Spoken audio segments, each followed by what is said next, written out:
Today we're at the Santa Susana Pass State Historical Park, and we're going to be hiking the Old Stagecoach Road Trail. There's a lot of history here. In addition to the stagecoach, there is a lot of filming history here.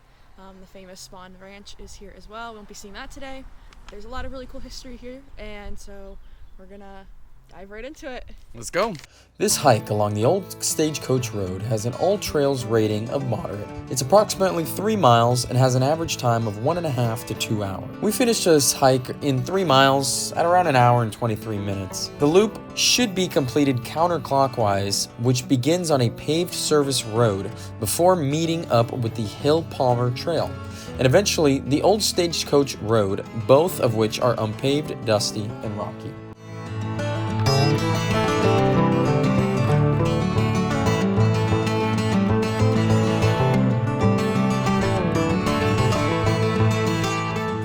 Chatsworth was once a rock quarry.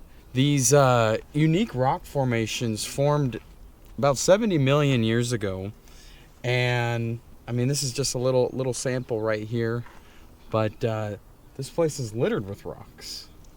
Well, that's because it formed in the Cretaceous Chatsworth Formation, which is the land movement that caused this land to look like this. The Chumash, the Tongva, and the Tatviam are the most common native groups that use the area.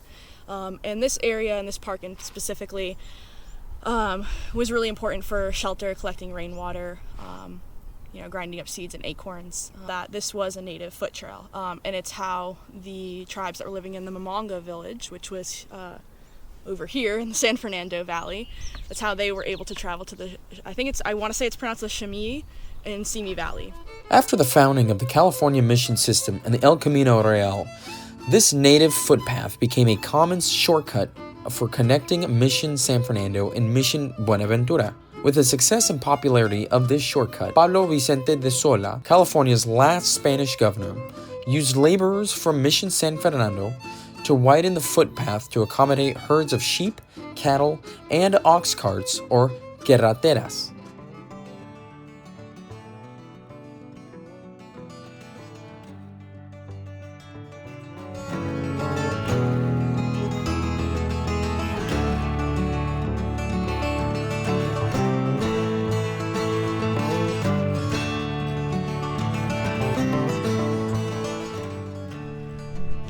Very, very overgrown.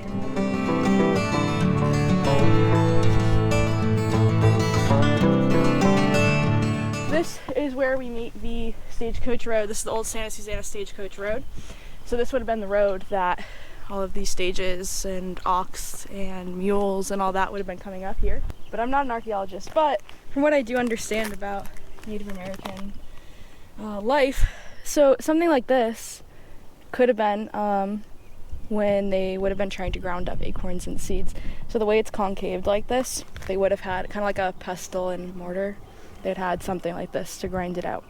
And the reason why I would think that this might be it, besides the fact that we know that that would have happened here, is because when you're looking at the rock, this very circular imprint and the smoothness of it, there's a little dirt in it, but the smoothness of it does not match any of the other indents in here, right? These are very, very rough, and this is very smooth, like it was ground out.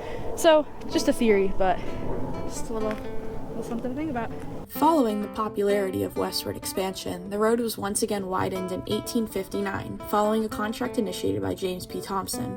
The expansion allowed the road to accommodate flat-bottom wagons and stagecoaches. It was then that the route became known as the Coast Stage Line and formally became part of the Overland Butterfield Mail Route, which connected the eastern United States with the west. Today, the Overland Butterfield Route is a registered National Historic Trail.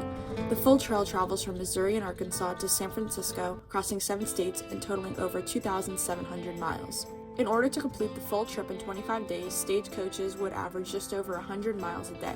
When the Civil War broke out, the Overland Butterfield Company ended, but in the 3 years it ran, it made history.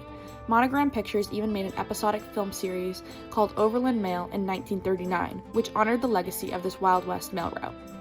The road continued to be used by local and national mail routes such as the Wells Fargo Company and civilians in their stagecoaches as part of a multi-station stop route. This specific section connected Encino and Simi Valley. Passengers paid a few dollars to ride this 14-mile segment until approximately 1875, with the introduction of the more popular and easy-to-navigate Conejo Grade Road. However, locals continued to utilize it until as late as 1894.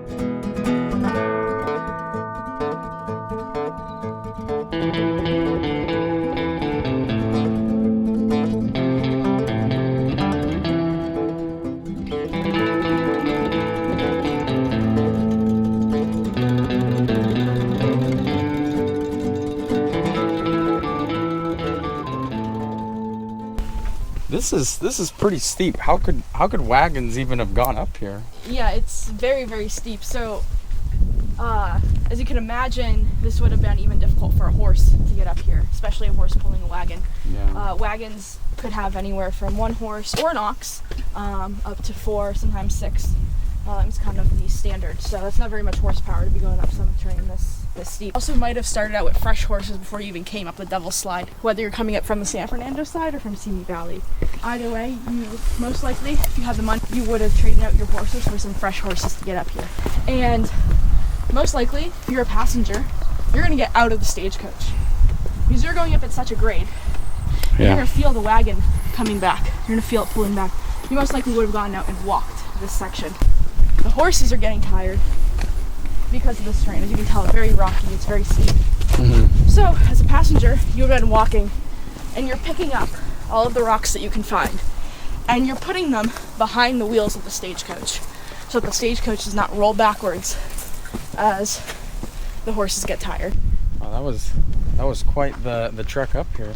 Yeah, I mean, and it wasn't even that long either. That's what's so crazy about it, and it really takes it out of you. So we just made it up to the official part of Devil's Slide. We are just about entering into Santa Susana now. This is actually the parking lot to the Santa Susana lot, the Santa Susana side of the trail, and a nice little restroom here. The braking system would not have been as advanced as we think of brakes today. So the cart would have just took off going down here. So they would have chained the wheels. That's kind of where the beginning of, today, right? You're going up a steep hill, snowy hill, you might put chains on your tires. It would have been kind of similar to that, except this would have been a little bit more on the brake system. Wagons would come down, and over time, you'd see the imprint in the rock. Yeah. I think we might have come across. Yeah, I'm pretty sure that's what Something like this this. is. I saw a picture of it online, and this looks like it. So if you're looking here, Yeah. there's one really big groove here, and this is about the width of you can really see it right here. It's about the width of what a wooden wagon wheel would have been here, right about here. And then right behind Sean over here, there's another little one right here. Oh yeah. And then on the other side, we also got another one right here. Yeah, you can totally see like the tracks. This one is really clear right here. You can really see it right here. Oh yeah.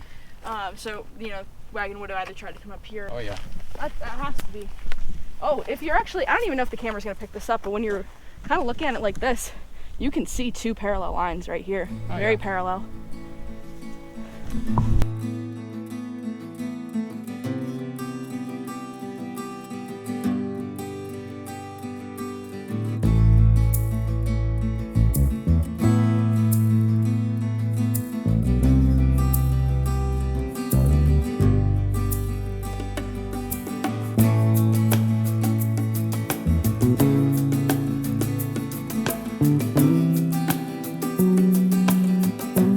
Just made it back. What do you think? What do you think about the hike? I think it's a good hike. It's paved part of the way up, so that makes it It is a paved. little easier, even though it's very, very steep. Yeah, it is steep for the most part. It was around 3 miles? Yeah, we did almost exactly 3 miles. 3 miles, about 90 minutes? Yeah, just 2 about hours, 90 give or take. minutes. So overall, very doable. I want to say it's maybe more on the moderate side. Definitely on the moderate side. And honestly, it's a cool chunk of history, especially if you grew up in the Los Angeles area. Yeah, I mean, over the course of this year, we're going to be doing a series of videos just of hikes around Los Angeles, kind of see what this place is all about on the nature side of things. Because I think at the end of it, LA is primarily glitz, glamour. You got the Hollywood Hills. You got all this stuff, but a lot of times what goes unnoticed is just the history and the nature around this area. Thank you for watching the video, and we'll see you on the next one.